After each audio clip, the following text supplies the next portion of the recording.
Isu tudingan PMI jual darah ke Tangerang beberapa pekan lalu turut menyita perhatian publik. Tidak hanya ke kalangan masyarakat umum saja, namun juga sudah terdengar hingga ke Dewan Perwakilan Rakyat Republik Indonesia.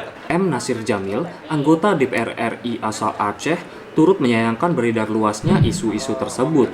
Saat berkunjung ke markas PMI Kota Banda Aceh pada Selasa 24 Mei 2022, anggota Komisi 3 Bidang Hukum, HAM dan Keamanan DPR RI itu juga berharap agar aparat penegak hukum dapat mengusut tuntas isu-isu miring terkait PMI tersebut. Politisi Partai Keadilan Sejahtera itu turut menghimbau kepada masyarakat luas agar tidak mudah termakan isu-isu miring seperti ini.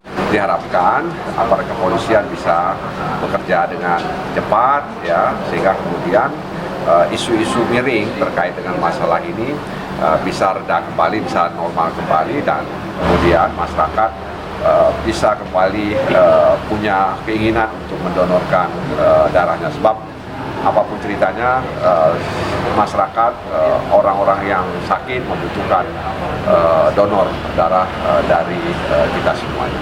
Saya sih mengimbau, berharap masyarakat tidak mudah termakan dengan isu-isu miring ini, sehingga kemudian membuat mereka tidak mau mendonorkan darahnya.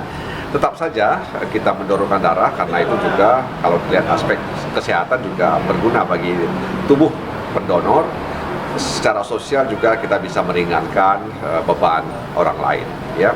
Jadi jangan sampai kemudian gara-gara nilai setitik rusak susu sebalangan. Jadi ada insiden kecil lalu kemudian mengurungkan niat kita untuk mendonorkan atau mendermakan darah kita.